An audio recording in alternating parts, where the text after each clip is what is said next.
Hi, Glenn. Hi, Eugene. How are you doing? All right, Glenn.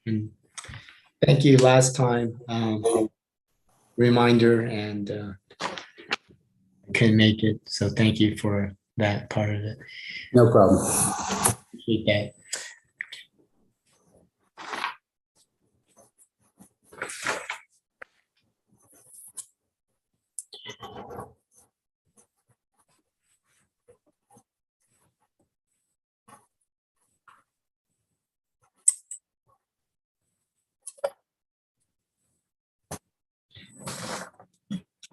Glenn, I'm trying to put a narrative together for a book that they're trying to make, and Okay.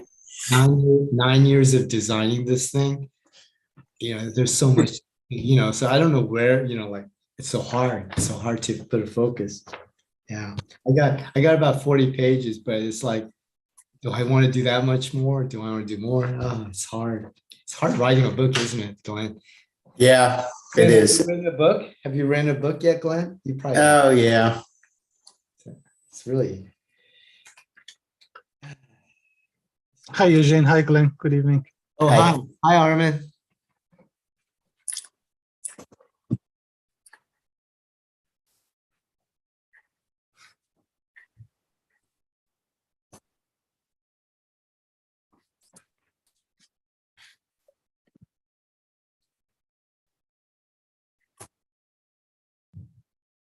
So, Eugene, we have to go Yeah. out for beer someday. Yeah, I love to. And yeah, let's do that. I mean, we haven't yeah, we haven't seen each other since COVID, right? Yeah. Yeah. By the way, how's St. Mary's team this year? Is it hopeful? Yeah, Hopeful? Good? Good? I mean, it's hard to tell at this point in time because we Yeah. haven't seen anything. Yeah. But they have several returners from last year, and Yeah. I think they'll do quite well. I think Yeah. they'll be on par, maybe on par with what they were last year. They Hopefully. they always surprise, huh? They always surprise, huh? Yeah. They'll probably do. Well, they had one player that came back that was already a senior, so he's going to graduate school, but he had an additional year of eligibility because of COVID. And he was not going to get into the NBA draft, but he was going to play probably in Europe, and he decided to postpone for a year his European play.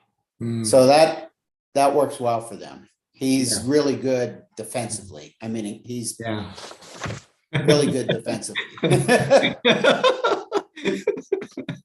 Fast, quick, point guard. His point guard, not the strongest. Some good games, some not so good games, but his defense was always best. Yeah. Do you guys have a good baseball team too? One of my friends, his son got drafted in the Major League Baseball, but like 400 or 300. So he said, let's go back to training camp. So he was at St. Mary's. He got so I said, they have a fair team. It's not, not as good as basketball. Their next best sport is rugby, actually. Rugby? They're number 2 in the country this year on rugby. Last year, they were number 1 in the country. Or, 2021. Wow. That's amazing. But they lost to Army. Oh, Army. Oh, that's a big... But they beat Cal. And Cal is usually like in the top 3 of the country. Wow. Yeah. So they beat Cal, but they just they lost. They had the final game in Houston, and they didn't do very well. But one of their star players was out with an injury. Yeah. Oh, good. Let's carry it on. Yeah. Their coach is my old stockbroker. Okay. All right, Glenn. All right, Chair. Nice seeing you, John. Good evening, everyone. Oh, and Nancy. So it looks like it's 7 o'clock. Are we expecting Kristen this evening? Oh, she is out for this meeting. Okay, then we can get started. Welcome to the September 28th, 2022 meeting of the Lafayette Design Review Commission. Let's start with our roll call. Eugene? Here. Glenn? Present. Armin, Here. and John is here, and we understand Kristen is not able to be here this evening. The agenda, we have an agenda to adopt this evening. Did we have, Nancy, did we agree on one amendment to the agenda? Is this the email that you had sent out? Yeah, I had suggested that we could discuss the timing of the start of our meeting when we know the agenda is short. I don't know about the rest of you, but a 7 o'clock meeting time is a little bit challenging for me. And when we know that the meeting is less than an hour, I thought we might consider a later time. So if we could put that on the agenda at the end of the meeting, I would appreciate that. Other than that, do we have a motion to adopt? So I'll make a motion. Oops. Eugene was first. Okay, I will second it. Okay, Glenn seconds. All in favor? Eugene, aye. Glenn, Aye. Armin, Aye. and John is aye, so agenda adopted. Now is the time for public comments for item not on the agenda and within the purview of this commission. Nancy, is there anyone from the public who has raised their hand for comment? If anyone has any comments for items not on the agenda, please use the raise hand function. I see none. Okay, none tonight. This evening, we do not have items on our consent calendar, nor continued public hearings. Our one substantial agenda item this evening is a new public hearing for DR 0720 CCII, if that's how you would read it, the 950 Hogue project, which has been reviewed and approved prior, and this is requesting change of conditions to modify massing, height, parking, and open space in the building. So Nancy, you can start your presentation. It's actually Jean Iceberg. Oh, I'm sorry, it's Jean's presentation. I knew that. Yes. If Jean can join us.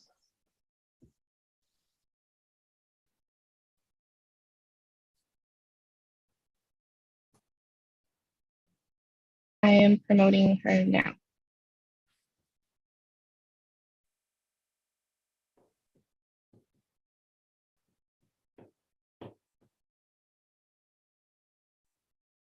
Okay, I had to come through the portal there. Good evening, Chair Gray and members of the commission. I'm Jean Iceberg. I'm a contract planner from the city. If Nancy, can you help me share my screen? I have a presentation here. Give me permission, please.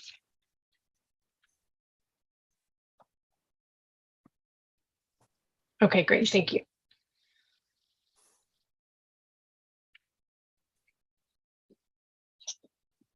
So this is a change of conditions for the project at 950 Huff. And so I'm going to provide a short presentation describing the timeline for the project. This is an already approved project where the applicant is requesting a change of conditions. And then the applicant is here today with their architect, and they have a presentation as well, and they can go into more detail about some of the changes and the reasons for the changes.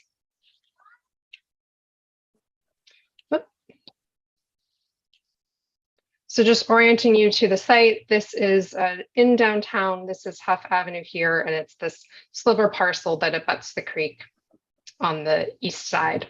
It's just about a half-acre site. There's currently a 3,000 square foot commercial building there with surface parking, and it's in the RB Retail Business Zoning District. So the history of the project, the Design Review Commission reviewed the project about 2 years ago and provided comments and ultimately made a recommendation to the Planning Commission. The Planning Commission approved that project and recommended approval to the City Council. And so in 2021, in January 2021, the City Council, and in March of that year, the City Council approved what I call the original project with a series of conditions. The applicant came back towards the end of 2021, requested some additional changes to conditions and made some modifications to the project, and the council approved those changes and conditions in the end of 2021. And so here we are about a year later, the applicant has some additional revisions to the design and request for change of conditions. So this is our second request that we're reviewing here. Parts of the project that are unchanged. This is a demolition of the existing commercial use. It's a major subdivision. Later, there'll be a condominium map. The proposal is proposed under state density bonus law, which allows the applicant to request incentives, waivers, and concessions in exchange for providing affordable housing on site. There's no changes to the number of units in the project. It's a 20-unit project, and that includes 3 moderate income units based on the calculations of state density bonus law.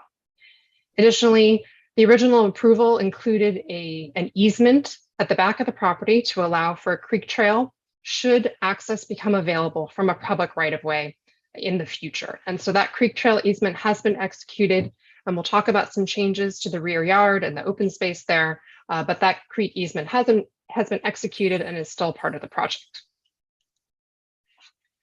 So I'm going to go through 5 key changes. The first 2 are here. First is the massing and floor plan. There's an increase of about 3,500 square feet of floor area.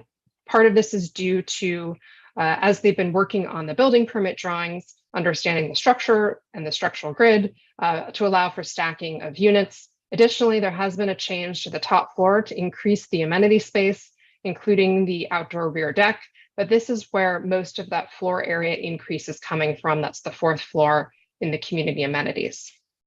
Additionally, because of the community amenities provided on the top floor, the elevator now goes to the top floor. And so that's why we see an elevator overrun extending above the roof line, which you'll see in the elevation views. Setting aside the elevator, there is a slight increase in the building height from 47 to 48 feet and a corresponding 1-foot height increase in this curved roof at the front of the building. The height limit for this district is 35 feet. The project had initially requested a waiver from height under state density bonus law, and so we're still requesting that waiver as part of this project. In terms of parking, the parking in this proposal actually is proposed to meet the required number of parking spaces in the code, and that's because the proposal is to add parking stackers in the garage. And so there's still a waiver request from the dimensional requirements and from the guest parking requirements, but no longer, the waiver no longer is required to meet the city's code for the number of spaces provided. Additionally, the design changes include relocation of the long-term bike parking. It was previously in racks in the garage and now is located in bike lockers or storage lockers. The next change is in terms of open space. So just an excerpt here on the lower right of the screen. Previously, there was a deck in the rear yard, and now there is a just landscaped open space in the rear yard.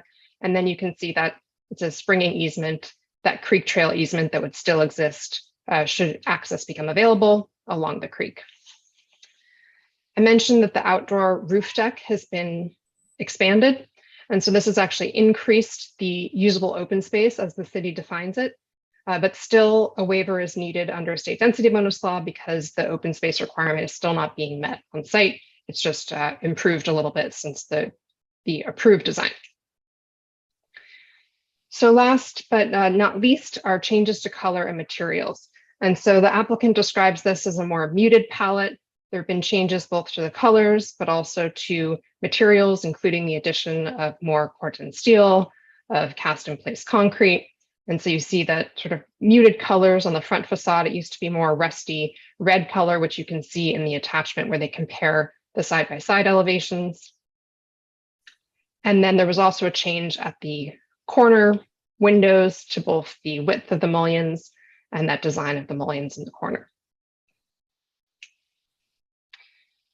The state density bonus law waivers have generally not changed. I mentioned that the actual waiver and concession are still the same, but how they are actually approved is a little bit different. So the maximum building height, we now have a 1-foot increase, no change in the 10-foot wide landscape yard waiver, no significant change in the 20% minimum open space. It's still not being met, but there is a minor increase in the open space provided.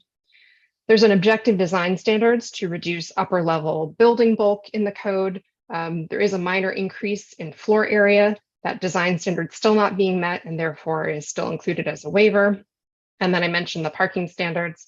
The number of required spaces is still met, but there is still a need for a waiver for the guest parking and the dimensions of the parking. And then lastly, I'll spend a little more time on the concession. The council approved in both the original approval and then tacitly through their subsequent approval of the change of conditions, a concession for the unit mix and size of the inclusionary housing units. So those are the below market rate or moderate income units that are provided on site. Typically, they have to be proportional to the bedroom count, the size of the units on site. And the applicant have requested a concession to allow a reduced bedroom count, reduced unit size for those qualifying below market rate units. And so that's why you can see that those units are smaller. There's 2 bedrooms and 1 3-bedroom than the proportion of the units overall. And so there's no change to that request under this proposal. There's several requests for changes to conditions. First, it's to extend the project expiration. The draft set of conditions of approval says October 11th, 2022. It should say 2023 next year. It says October 11th because that's the planned date when we expect to go to the city council. That's condition of approval 2. Condition approval 12 talks about some design changes. So first, to eliminate the requirement to stucco finish the north wall. This wall has been eliminated. It will be cement plaster and cast and plate concrete at the front of the building. And then there's a good neighbor fence. The idea behind the stucco was to provide a better visual facade to the neighbor to the north. And the applicant feels and staff agrees that the current design with the cement plaster and the good neighbor fence are sufficient. Part B is to require the EV charging for only 18 parking spaces. So those are not all of the spaces in the parking lifts, but to have EV ready charging essentially at one level of those parking stackers. And then third is to eliminate the requirement to work with staff on the top floor design, as that's been satisfied by this current submittal. Third, condition of approval 37 is to defer recording the affordable housing agreement until final inspection. Staff felt that the timing was better prior to release of hold on framing. This allows staff to work with the applicant if there are any changes that are needed to the affordable housing agreement. So ultimately not to delay it as far as final inspection, and the applicant, based on our communication, is amenable to this change. And then lastly, condition of approval 38 to defer recording the condominium map until final building inspection. So the staff recommendation is to conduct this public hearing, review the project, and recommend that the City Council approve the design changes and the conditions of approval as modified. That concludes my presentation. I'm happy to answer questions. And as I mentioned, the applicant is also here for the presentation. Thank you. Thank you, Jean. Commissioners, questions for Jean? Yeah, I have a question. Go ahead, Glenn. So the city council recently approved a new ordinance for electric cars for multifamily dwellings. Can you tell us what the current requirements are for a property of this size? Oh, I have to, thanks, Nancy. I can jump in. They actually did not approve it just yet. It's actually going to be going before City Council on the 11th. Okay. And what will it be? The percentages, I can look that up. I don't have it readily available. Okay, if you could look it up. Thank you. Okay, that's it, Glenn. Yes. Armin, yes? In terms of the parking dimensions and the percentage of those, Jean, can you say what's the change requested here? Sure, let me just look up the numbers while we're looking things up here.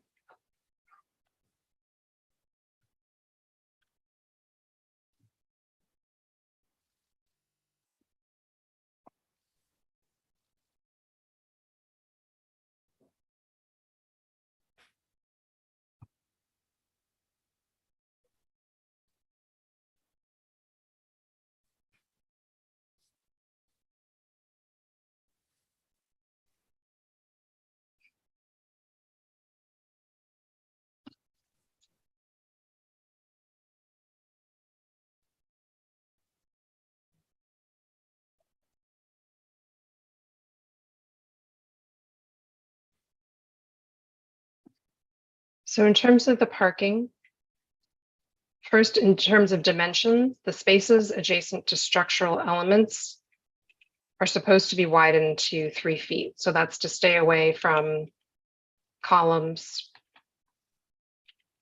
And the proposed dimensions do not meet the code. I'm gonna have to look up the specific dimension that's proposed, but it's less than three feet. And then the second is that parking is not supposed to be located closer than 5 feet from any property line. And the parking is located within 5 feet. Well, it's just beyond 5 feet. We have a 5-foot setback on both sides of the property. So we're at 5 feet. And do we know how many of those parkings are not conforming? Let me check. Thanks.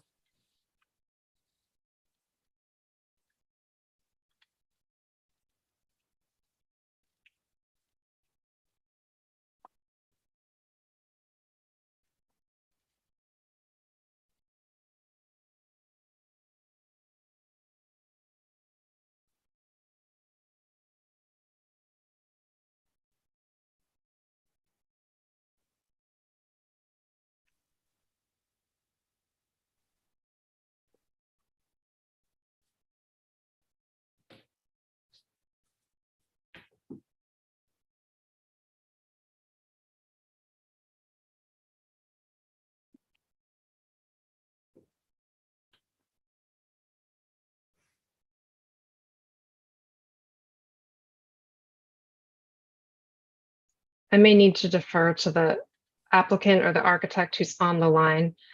This is the kind of issue in terms of the dimension. So if you're seeing my screen, we've got the parking, we're on the ground floor plan, got our parking bays, and this looks like a structural column, and we're within 3 feet of that structural column.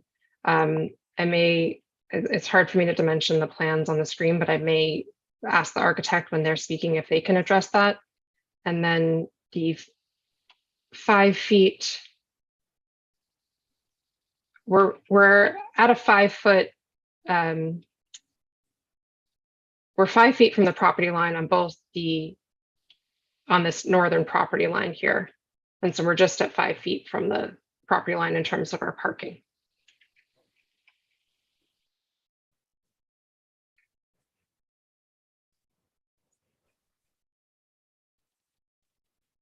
So those spaces are behind the setback? No, those spaces are not behind the setback. The spaces are not behind the setback. The standard is the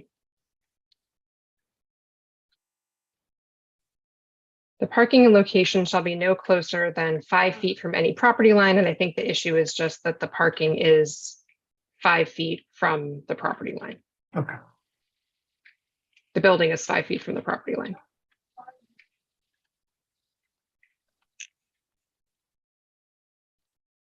Okay. Other questions for Jean? I do have one. Jeannie, regarding the requested changing of timing of demonstrating compliance with those 2 conditions of approval, the condominium map, and what was the other one? The affordable housing agreement. The affordable housing agreement. Does the city have, so the conditions were written this way. Did these conditions come from the city council approval or the planning commission approval? It wasn't here. Yes, so the conditions of approval are approved by the city council. The issues of timing are really standard conditions. So that's the way they are for all projects. We can provide exceptions to those. In the case of the affordable housing agreement, because it does involve some back and forth with the city attorney, it's an agreement, it gets executed. That's where we don't want to delay it till building inspection. And regarding the condominium map, does the city have a position on whether there's any merit to granting that request? I mean, that I think, we felt like we could accommodate it because it needs to get recorded prior to the final building inspection. So it's sort of an easier hard line versus an agreement, which there's some back and forth with the city attorney's office. It's got to get signed. So it's a little bit of a different vehicle. Okay, thank you. I think that's my only questions for staff. So with that, Just circling back on Glenn's question about EV charging. So the municipal code requires charging based on a range of numbers, parking required. And all those spaces are required to be electric vehicle supply equipment, which means that it has to be, the charger has to be readily there for them to plug in. The proposed amendments to the zoning ordinance for EV charging is to change the requirements to percentages and include different levels of EV, EV capable, EV ready, and then the readily available supply with just the plug. And that's based, it applies to anything with over, actually for 20 or less units, and then 20 or more, there's different standards. But the percentages, percentages are applied. Okay, so we're over 20. So what's the percentage? If over 20, 10% needs to be EV capable. 25% need to be EV ready. 5% have to be electric vehicle supply, that has to have electric vehicle supply equipment. And overall 60% needs to be EV ready.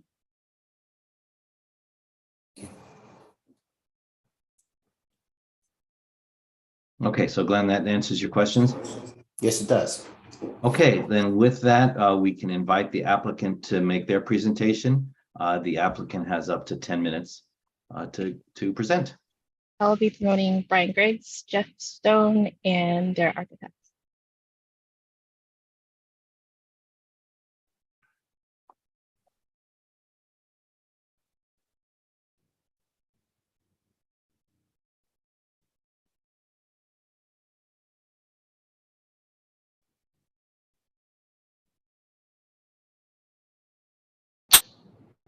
All right, can everyone hear me? We can. Yes. Good evening. Great. Good evening.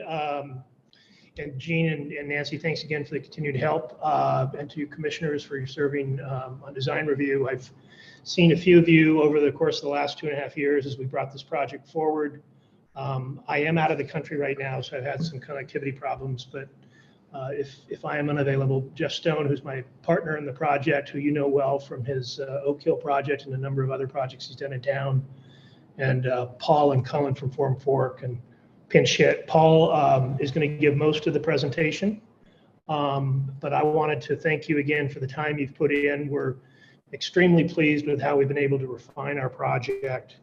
And we appreciate the patience of the city and the city commissions and the staff for continuing to work with us to, deliver what we think should be a phenomenal project when we start construction next year. The changes, I think, are in large part driven by some of Jeff's experience with the market we're trying to hit as far as amenity space. The biggest change, obviously, is the addition of the roof structure. And Paul's going to talk a little bit about that. We have changed the colors. Jean did a fantastic job at kind of giving an overview to everyone, so I'm not going to reiterate that. But I'm here to answer questions. Paul, I know, is prepared to talk about the parking exceptions that we requested. And Jeff's here, as I said, is my partner in it. So he speaks with an equal voice as I do if you have questions of him. So Paul, do you want to maybe jump into this a little bit? Yeah, I can bring up my screen here. So, yeah, I mean, some of the things I'm going to run through, or most of the things I'm going to run through, Jean already hit really nicely. So I'll just quickly run through. This is a slide that I think is probably the most helpful in sort of demonstrating what the building looks like from the front and what people are going to see. So the slide shows on the far left is the renderings that were approved in our initial submittal, and then the city council approval in the middle. And the far right is our proposed design that shows the new materials that we've introduced. As we got into design development and thinking through more about the product and trying to enhance it even better, we thought that the more earth tone muted colors, the more natural materials of the corten and the concrete was more in keeping with what we thought would be a better product for the community and for the users in the end. So we introduced the red went away and was replaced by a corten steel, which is a very natural product, obviously with the rusting that happens. We also changed some of the base of the building from just a sort of a tile material to a cast in place concrete. And then around the corner, again, we got rid of the tile materials on the product in general and just went with the stucco, and then replaced our white stucco with a metal panel on the corner that goes around the side of the building that everybody's going to see. Those were the major changes to the materials on the project. And then the other thing that happened as a result of adding the community center to the project, as Jean mentioned, we had to introduce the elevator tower back into the project, which was originally approved in the first round, and then we removed that scope from the project, but now brought it back. So the elevator tower now overruns in order to reach the community room on the top floor, as well as the fitness center.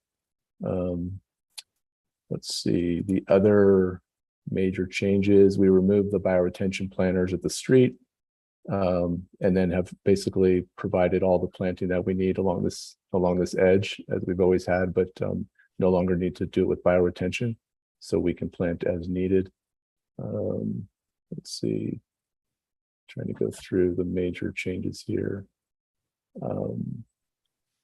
The height increased by a foot, as Jean mentioned, mostly related to trying to maintain the roof, the ceiling heights that we needed in the project, especially as it related to the community center and the roof deck that we introduced, and the pedestal paver system that needed to happen. So that was a 1 foot increase.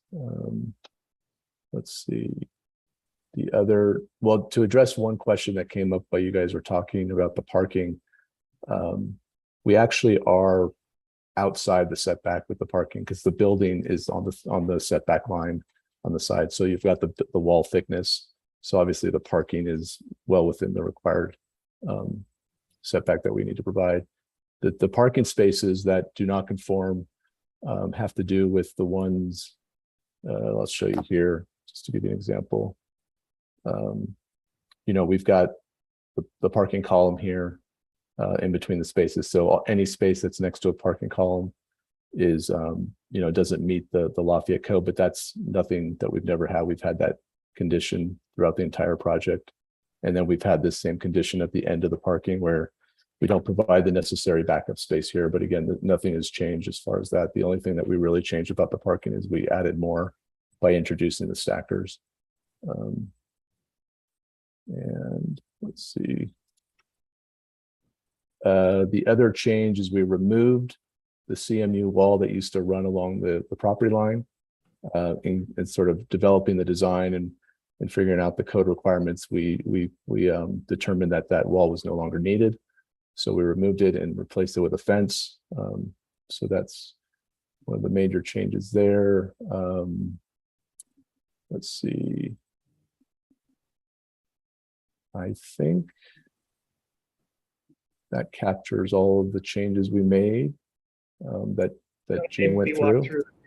You want to walk through the roof amenity space real quick, Paul? Oh, yeah, we can. So this is the top floor we introduced. Well, I'll back up here and show you an overall floor plan first, but so the top floor always consisted of these 2-story townhouse units. We've now taken up this space with a community room that consists of the main community room, a fitness room, and now a roof deck off of that. So just to give you a glimpse of some of the look and feel of that, this is a view looking from the roof deck back into the community space, and then a view looking from the community room out the open wall to the roof deck. Just some various views there, and then just kind of an aerial view looking down on the roof deck from above, just to kind of give you a sense of the roof deck. So that was actually part of a scope that we originally had approval for, and then brought it out of the project for a while, but then have decided since then it would really enhance the project, and especially for those that would live here. Let's see. Trying to think, Brian, if I've missed any other major issues No. here. Yeah, I think that's, I don't think so at all. yeah. Jeff, do you have anything that we missed that you? No, I think just coming into this project, like first, good evening to all the commissioners. Obviously, it's always a pleasure to be here. I think from the pedestrian standpoint as well as the vehicular standpoint of where this project is, the softness of the materiality is the most important benefit that I believe this project has developed into. I think overall the colors, most importantly, I think I've learned from quite a few colorists in my career that really that in day and in night, that's what really reflects and what you really experience. So I believe that the colors of this project and the modernity of it fits and feels a little more natural for the pedestrians and vehicular users that are in the area. And I'm very excited to be a partner on this project, and I'm excited to bring this type of lifestyle to Lafayette, which currently doesn't exist. And I believe that the community rooms and bringing on-site amenities that keeps people off the roadways and keeps people within their own housing dwelling units is a good benefit for the community that we're building and the community at large. Again, thank you for having me. Okay, thank you very much. Do we have commissioner questions for the applicant? And Glenn, your hand is still up on the Zoom from earlier. Commissioner questions? I had to unmute myself. Yeah, can the applicant go through what they are providing at the parking for electrification? Are you providing, what was it, 18 spaces with a charger, or just 18 spaces with future electrical, or what are we getting? Colin, do you want to? Colin might be the guy for Yeah. that. So hi everyone, I'm Colin. I'm a former architect. Pleasure to be here. Per the current Lafayette Muni Code, we are providing 2 EV chargers on day 1, and then a ring and string for future EV charging for the remainder of the stalls. But we're setting up the infrastructure, anticipating that as electric vehicles become prevalent, we anticipate the majority of the people will be doing it. So we've taken into account sub-metering, demon kind of meters. We just didn't want to put in 18, assuming that everyone would have them day 1. Oh, so you're going to provide electrical possibilities to the upper and lower stack? Correct. Right. It can go to the upper and lower stack, but there'll be 1 unit for each one of the vehicles at a time. Okay.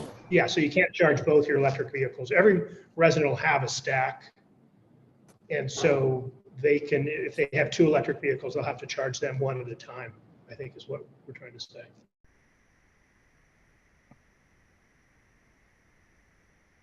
That's it.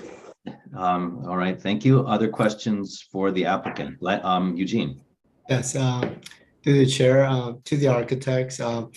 I saw in the staff report about the back area, the creek area, where we had previously suggested some stuccoing, and that you have a better recommendation. That seems like the staff is agreeing with you about doing concrete and cement plaster. Can you show us visually what that means? I get it, I understand that idea, but I'd like to see something on the back creek to show me what that means. You have a lot of beautiful renderings on the street side. Do you have similar type of modeling on the back side where the creek is? Yeah, I could share a view with you.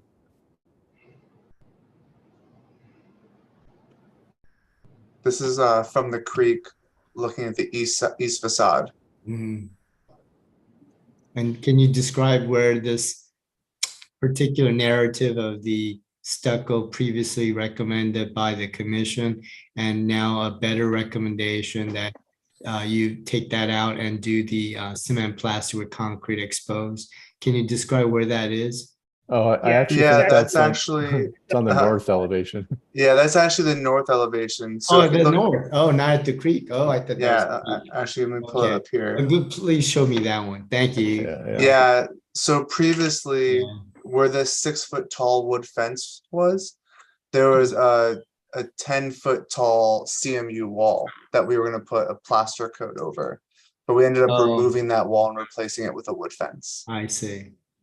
I see. Yeah, it's actually that lower elevation there. Oh. Yeah, that we're plastering the concrete wall. Yeah, and to be clear, we didn't want, nor did the neighbor want, this is Mr. Moore, you might remember, he spoke, and he subsequently sold the building, but he didn't want this 10-foot CMU wall, and we didn't want it, but at the time, the type of construction we were proposing needed that wall for a, Paul, what was it called? They're calling it an exit corridor. Or Yeah, an exit safe- Yeah. corridor. Yeah, but now that we've gone to type, a different type of construction and have cleared it all with Contra Costa County Fire, we don't have to have that rated corridor to go out to the front. So we can take that wall away, which honestly, we think is much better for the property next door. It doesn't loom on it by any means. Okay, great.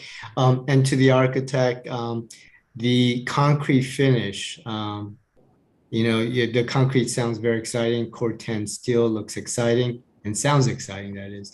The concrete finish, what kind of finish are you talking about? It's just smooth, polished? Yeah, it's a smooth cast in place concrete. You're but talking it's got- about like a Tadao Ando-ish concrete, maybe? Yeah, something of that nature.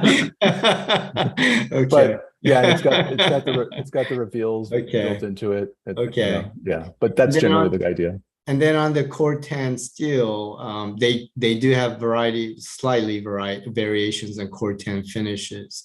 What are you thinking here? I mean, Yeah, we actually have an example you do have that? Okay. in our planning package. I think there's a material sheet. Yeah. Okay. Right here. Weathered. Okay, good. Yeah. All right. Right. So it obviously this is on the screen, so we don't have the exact color rendition here, but you're talking in the pigment toward red area, or and then Yeah. can it look orange, right? Or what is it? Is it Yeah, orange? it'll be a A rusty. little bit orange. Yeah, rusty. Yeah. Okay. Yeah, I think that's a far better. Oh, sorry, I'm not supposed to put opinions out here. I think that's in the right direction. Okay, sounds good. Thank you. Okay, thank you. Armin, did you have any questions? No. Okay, so I have a couple. I was looking back at our previous review, and maybe this first question is for either staff or the applicant. I believe, and I'd like confirmation, the last time this commission looked at this was in drawings dated October of 2020. Is that correct? That sounds about right. Yes. So so we have not seen, this group hasn't seen the design that shows the townhouse units on the upper floors. The design that we've seen has a penthouse unit on the top floor, penthouse units there. And so it's an earlier iteration. So for us, I mean, this is a big change. Jeannie or Nancy, can you confirm what city council approved? Was it the townhouse arrangement that we see here? Yes. And I think it was Nancy's project at that time, but that's when the townhouse stacked or waterfall, I don't know what she called it, 2-level was approved, was by the council. Because for us and for this group, compared to the last time that I saw it, the 4th floor setback, it appears different to me. Maybe we don't need to review that if that's no longer part of the purview of the scope of tonight's review. So Nancy and Jeannie, I guess I'd like to know that. So for tonight, and I apologize, I should have attached that or made it more clear, but right now we're looking for your feedback on the new changes, the changes since the council's approval. Okay, so I had not seen what the council approved. I didn't have it. But And so we're really looking on the outside of the building and not so much the unit, any unit changes or, yeah, besides the I'm, parking. I'm not, Yeah. I don't have questions on that the interior organization is different. My question is how that's expressed on the exterior, and in Mhm. particular, the setback on the fourth level, which looks like the setback is somewhat to substantially less on the fourth level. And I think what we can, I think, you know, everyone's interested in comments. They may be advisory, but I can certainly provide your comments to the city council in terms of, you know, the feedback from the design review commission. And I think that if you want to include that in a motion or just include those comments, I will certainly forward them to the council when we go. Well, if the city council has made an approval, I trust they were aware of the change in the setback. The roof line setback was something that we discussed at some length in both of our prior review meetings. And now, you know, there's quite a substantial, it appears to me anyway, based on drawings that are not dimensioned, that's just quite a substantial change there.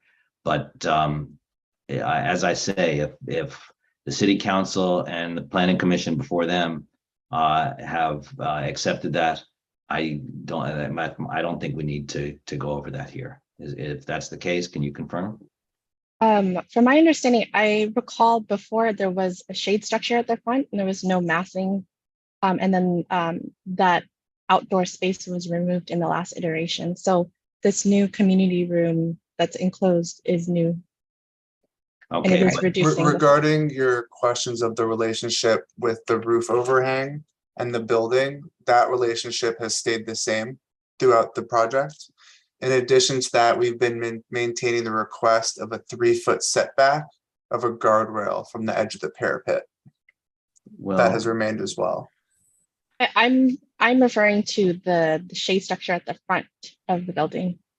That portion, yes. Right. This used to be an open trellis community Right. area, Well, and now it's and- enclosed. Right, Well- that is new as part of this proposal. There's an expanded amenity space on the 4th floor. That's where a lot of that floor area increase is coming from. And the addition, more of this open roof deck on the south side of the plan. all right, let me just see if I can clarify my question. Can you move to your drawing A402, please?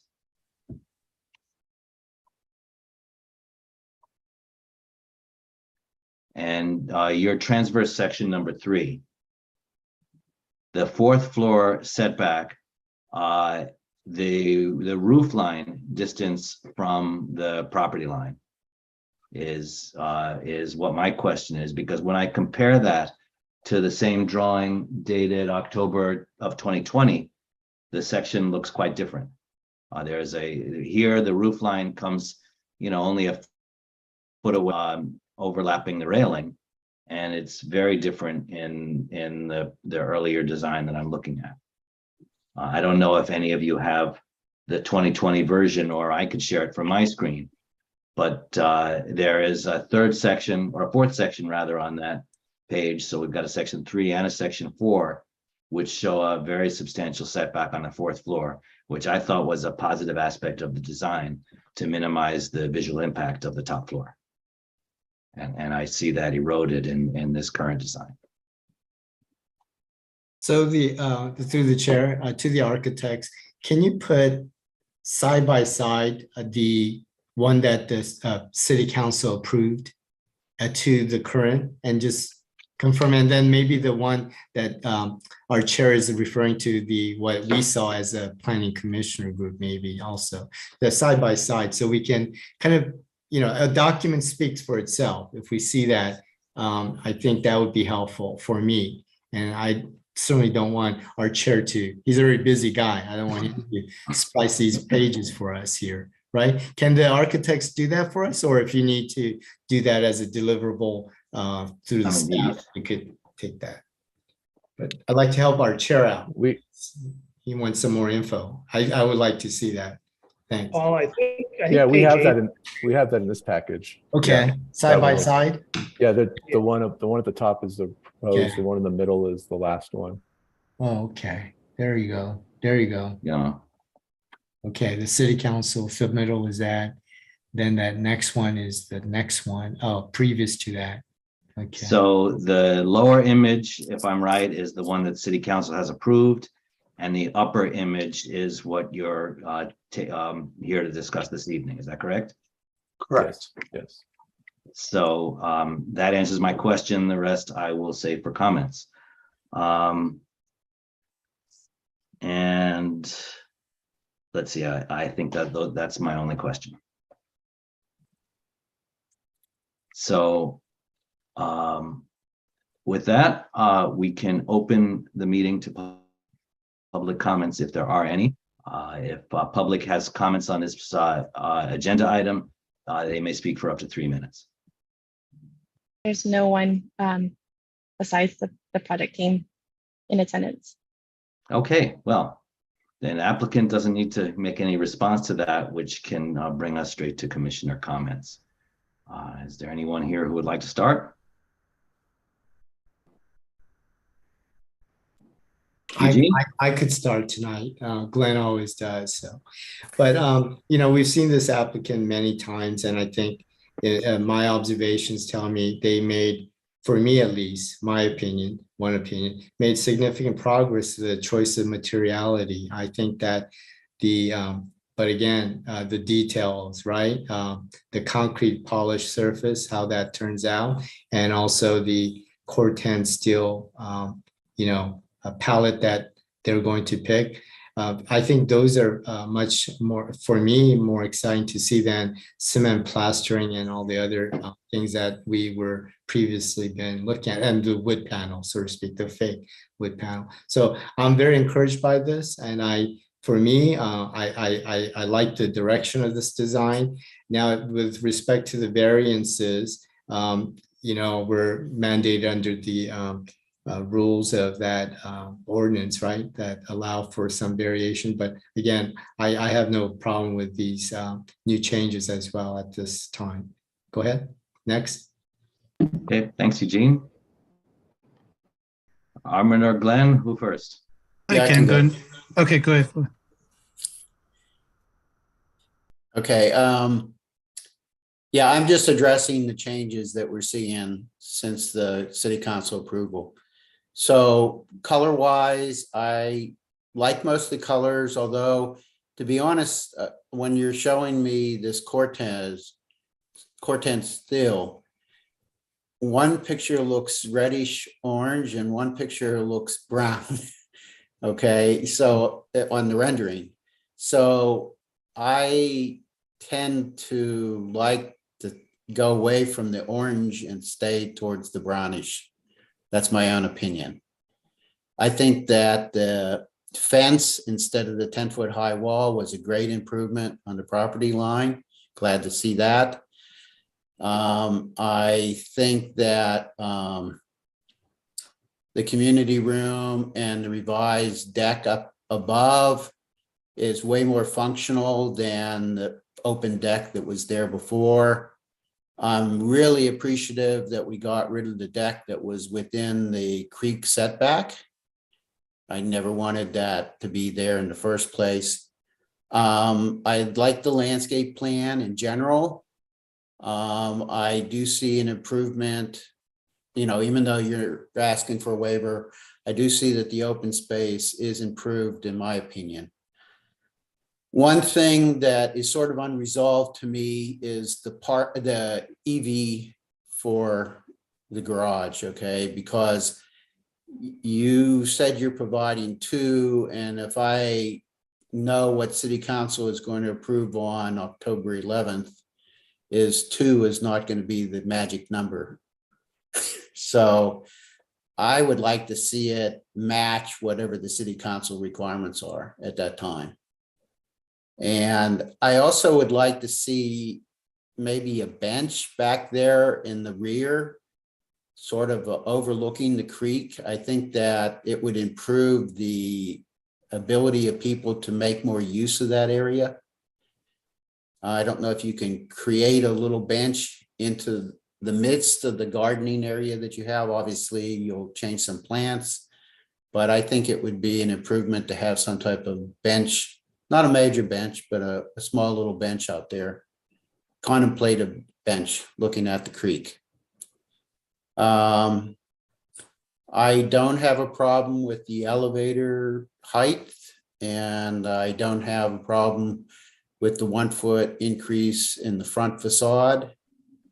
So overall, I think that there are some good improvements that we've seen. Thank you. Okay, thanks, Glenn. Armin? In general, I think the changes that we saw tonight, they were improvements to the project. Again, as Glenn mentioned, I appreciate the landscape in front of the project and how it softens the concrete.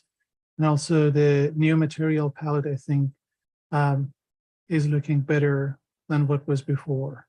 In relation to the massing and the setback changes, as John mentioned, I think if there was more documentation of that was showing how the massing has changed on the upper floors, that could have helped to understand, and that increase or just reduce setback on the upper floor. And if that's something that could be an exhibit or something that could be sent to DRC, that we could take a look at it, I would appreciate that. Other changes, I'm comfortable with that height increase and the changes to the parking, but EV, I think, as Glenn mentioned, that number needs to just go up a little bit to match what City Council is going to approve. Okay, thanks, Armin. Yeah, I'll start to say I am in general agreement with the comments of the other commissioners. I think it's evident that the design has been refined in the intervening almost a year since we last saw you all. Actually, sorry, almost 2 years, isn't it? So I think it is moving in the right direction in terms of materials and in terms of design refinement in general. My one concern is the point that I brought up earlier, and let me start with a question on that. The staff report mentioned that some of the square footage increase was related to rationalizing your structure. I probably should have asked that question during the question part. Is the change in setback related to that, or are you just trying to get more usable space for the units?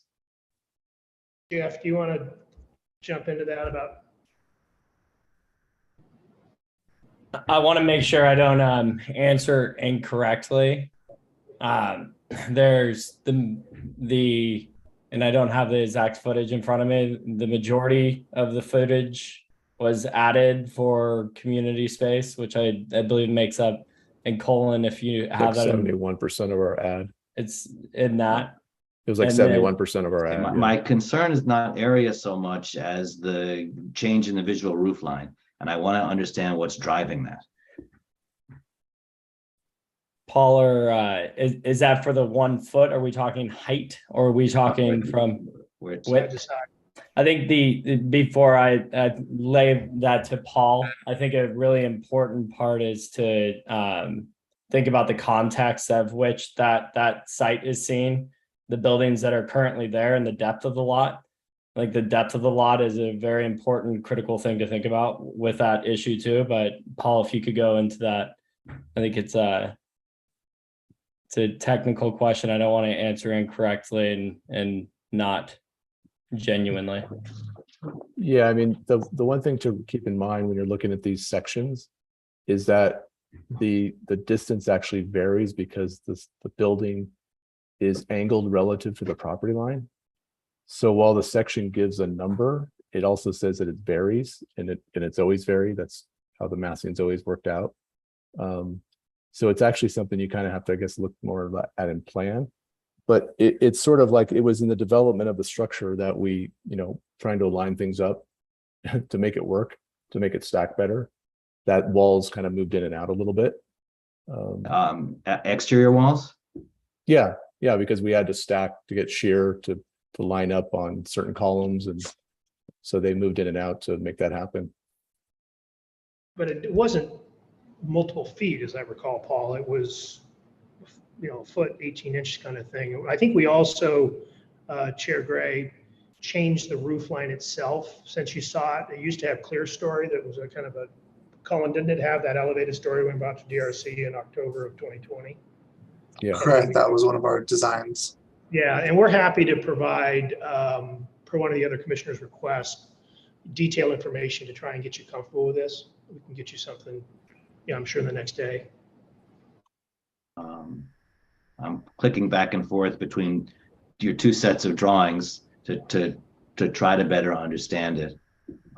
It looks like there were some raised roof lines that were proposed back then, and now there's a more consistent roof line. Is that right? Yeah, we took the clear story out. Okay. And really it's that my question and concern is that the fourth floor in the revised design and the design that, city council has not yet seen, takes that fourth floor wall that would be I guess is it the north wall, and puts it closer to kind of overlooking the neighbor's property to the north. Am I interpreting that correctly? And I don't know, I can't understand from your drawings how much that changes. Is that 2 feet? Is that 4 feet? Is that 1 feet? Yeah, Colin, do you have I understand from the. Yeah, it has, I don't have an exact dimension in front of me, but the northern wall has pushed out by a couple feet in one area, but it's also been pulled in by a couple feet in another. So as we refine the design, we created additional change in planes and the elevation to help break up the massing, and it helps play with your eye so it doesn't seem as big. So can you point me to the drawings I should look at to see that? If I want to look at your plan on, would this be I think you have to look at the floor plan. a 202? Yeah, what's difficult is since our last submission, we've actually, as we've transitioned to construction documents and start coordinating with our team, we've rotated the plans. So it's at a different axis. So I'm trying to find a good way to show this to you where it's not confusing. Apologies.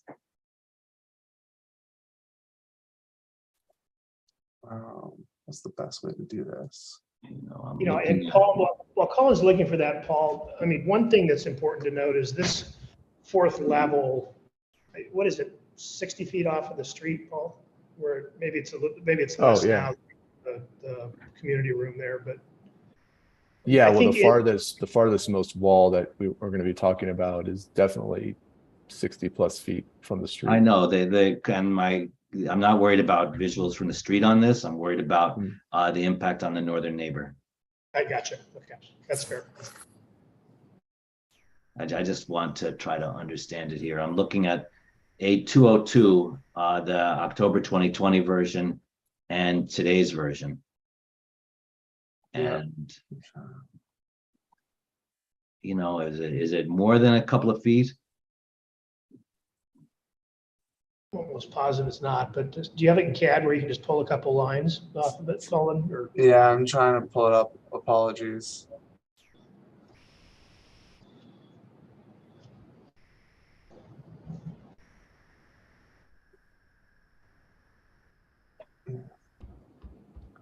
How tall is the building to the north?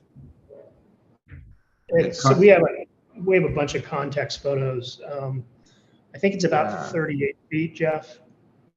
It's got kind of an artificial, in fact, I don't even think it's permitted, fourth level, but it's also recessed down. You actually drive down into the parking garage. Are So you like able to? I'm sorry. Yeah, so we see your two drawings there. This is helpful right away. Yeah, it's sorry. They're just at different. There are different angles though. I understand. So, I mean, it looks to me like, that you've got kind of a 3-foot roof zone on the current design. That's the lower design, and more than double that on the upper one, the old design. Am I reading that correctly? I believe this is where the old line was, and it grew here. I see. But then we stepped the building on that north wall where it's not stepped in the prior plan, right? So Yeah, that used to one be little step. It used to be a straight wall on Yeah. the lower level. Yeah, the lower level was a straight wall. We stepped back. I You can see. see 3 steps in the lower level Okay, below. I can get a sense of the scale. I Yeah. think that answers my question. Thank you. Apologies that took so long. So, well, I would say, as I preferred the way it was before, but I don't believe that this change is substantial enough to push this project into redesign. Thank you. Sure. So, so with that, I would say I don't have substantial concerns. Just to pick up on something Eugene said, the cast in place concrete, what I read from your drawings is it's an architectural spec, not a structural spec concrete. Is that accurate? Yes. Okay, so we'll want to see that go forward and not change during the course of construction, because architectural concrete does of course cost more than structural concrete. But other than that, I'm comfortable with all your changes. I think the majority of them are improvements, and I wish you good luck. Thank you. Great. Thank you. So the motion that we should be ready to vote on, I think Jeannie and Nancy, we talked about the timing request on the conditions of approval, one of which the city is not comfortable with, one of which the city is comfortable with. And with that, is there a motion ready to vote on? Jeannie, did you draft a motion? Yeah, it was there. Yes, let me pull it up. It's in your packet. Or it's at the end of the staff report. And Jeannie, you brought it up, but we're comfortable with COA 37 going to your recommended date. Great. Okay, commissioners, do we have a motion? I'll make a motion to approve the revised design with amendment to increase the number of EV compatible parking spaces to meet the October 11th ordinance. And I would like to see the bench still in the Rear Creek area. We can do the bench. And also the staff's recommendation for the change of the date to accommodate the housing negotiations. That's Okay. it. Thanks, Glenn. Do we have a second? Second, Thank you, Eugene. All in favor? Eugene, aye. Glenn, Aye. Armin, Aye. and John is aye. Okay, thank you very much. As always, I guess there's probably not an issue here to wait for the appeal. I don't think you're going to be putting a shovel in the ground just yet. Good luck. Thank you. Thank you very much for your service. I have a procedural question because this has run into me before. So the bench could run as an issue with our accessibility context, and our accessibility Edelman might push back that our accessibility routes, both exterior and interior, might preclude us from putting the bench. So I would love to put the bench as well, but can we qualify it so long as it meets our accessibility consultants' requirements? Well, Jeff, just take out a couple plants and that won't be in the accessible area. It's not that easy. It's Yeah. going through the parking garage. It's Unfortunately, when we removed the rear deck, that's what provided us our accessible route back there. So the grade is so steep that anyone in a wheelchair, you actually can't access it. So unless we put a rear deck back, there's no accessible path of travel.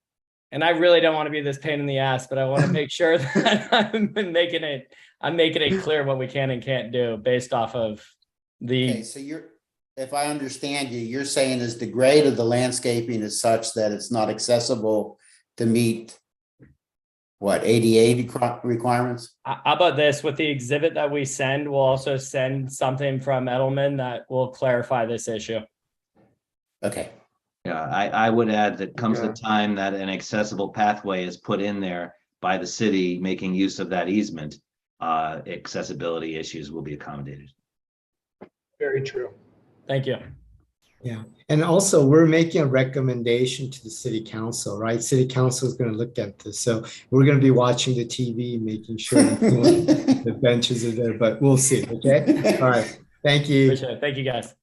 Have a good Good evening. night. All right, good night. Okay, moving on in our agenda, are no study sessions this evening. The first item of the other business is the ARC volunteer for this Friday. I can handle it. Thank you, Glenn. Excellent. And the final item I'm aware of on the agenda is discussion of our meeting time. So I don't know about everybody else here. It's a rush for me to make a 7 o'clock meeting. I'm happy to do it when it's needed, but lately, especially, we've been finding that our meetings oftentimes don't even go an hour, and rarely an hour and a half. And I would sure appreciate starting a half hour later if our meeting duration is the kind of timing that it is. So, Yeah. What does everybody think? Yeah. That works for me. So the only question But- is, oh, go ahead, Glenn. The only issue is that how do we know? We have no control over how much is in the meeting. So when we finally hit 5 projects, we'll still be on the other schedule, and then it's going to drag it out to another half hour later in the evening. So does it have to be the same start time every week, or can the start time be announced with the publish of the meeting? Tricky. And this is a staff question. Can't say definitively, but I will check with the city attorney. But my understanding is as long as it meets the 72-hour minimum notice time. Greg Wolf suggested in email correspondence we have that a consistent start time was his preference. And so I asked him the question, and maybe he replied after I had a chance to look at my email. I asked just this question, so I don't think I've heard from him yet. But Let me ask you something. What about a compromise at 7:15? 15 minutes give you. Well, I can see that the public needs to have an awareness that Yeah. it's consistency. Right. Okay, you can, I mean, I know that city council changes their start times at times because of the largeness of what they have on the agenda. They move it up, but otherwise it's a normal, 7 p.m. start.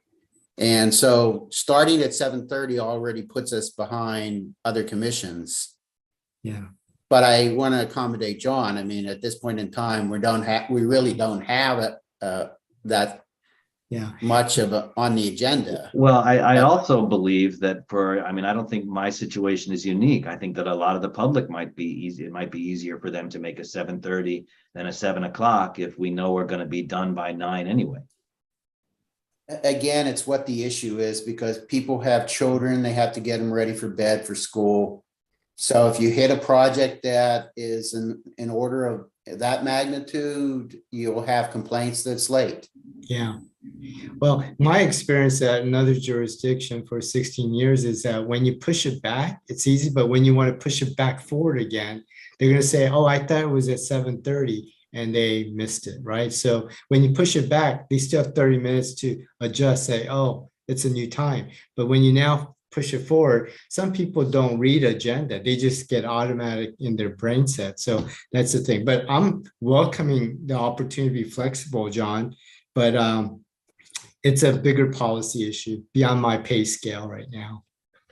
Well, I guess I would say I'm hearing enough ambiguity here that maybe we're just better off not rocking the boat. Well, that's why I said 7:15, it gives you 15 minutes more. Nobody's going to expect a meeting. I haven't had anything that started on the quarter hour since I was in college. Well, you'll be a trendsetter.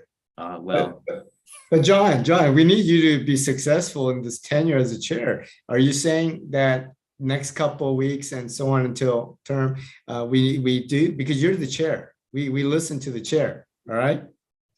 I hope you're reasonable, but you have been. You want to, but it might rock the boat, right? The other way around. The next chair says 7 o'clock. I think if there's, if the idea of the 72-hour or longer notice would not necessarily be clear to the public, then maybe we should just stay consistent, and that's that. I mean, I don't think we've had a 2-hour meeting in this group in over a year. So, but it could happen again, because certainly there were some, pre-COVID for sure. Right, Yes. right. All right, so unless anybody really wants to argue otherwise, I guess I'd say let's just leave it the way it is. I'll support whichever way you guys want to go. Okay. Okay. All right. And one final thing I do need to mention, as long as we're all together, our next meeting in 2 weeks, I will be out of town. I will not be able to join. Okay. Yeah. Okay. So that is, I I'm guess. sorry, does that include October 17th by any chance? I believe I'm in town on the 17th. Let me just check again here. 2 weeks from today is the 12th, which we're scheduled to meet. And I'm out of town that day. The following week, the 17th is a Monday, but that week I am here. I'm not aware of any commitment for this group that day. I was planning to send out availability times form for a joint meeting with the Planning Commission again. So that's why I was asking, just for the Oak Hill project, since there was a lot of design comments at that time. Oh, I wouldn't miss that. Yeah, I'll be here on the 17th. So how did the meeting go? The last one that happened, John and Glenn? I was looking, I haven't seen the meeting minutes. Oh, okay. Just big picture broadly. But I think the main thing that I heard, which was an issue that I raised actually, was on the Oak Hill facade. The building was fully 5 stories tall, the podium, and 4 stories of residences. Yeah. And then there was a setback. I was not comfortable with that as a design presence, and I felt it was unprecedented in Lafayette. So I asked if the applicant could revise the design to have a maximum of a 3-story height directly against Oak Hill Road. And for the units that might be displaced, I believe it's preferable to make an upper story on the west portion of the building, where the grade's much higher anyway. And it would appear like a 4-story building, and it would be far from the street or really any other point of visual impact. And I think the others in the meeting generally agreed with that. Glenn, what else? It's so much, huh? That sums it up well. Yeah. Although I will tell you is that was brought up during the ARC meeting and it didn't change. Well, we convinced our colleagues on Planning Commission as well on that one. We did have questions on the compliance with fire code, because if you read the report, there were the county had some very significant questions on fire vehicle and ladder accessibility.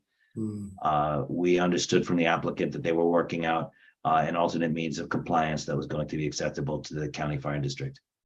So, because I was concerned that actually to do what the county asked for and initially in their letter would result in a significant building reconfiguration. And so, which meant that what we were looking at wasn't even going to be the final design, but the applicant assured us that they were working it out with the county. Got it. Well, thanks.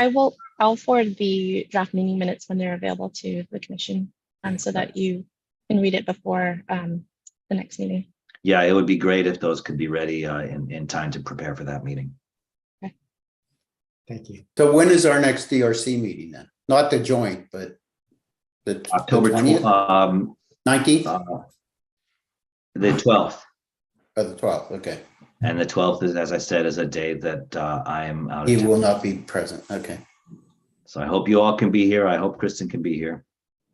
and I will join the next week. Okay, enjoy Okay, yourself.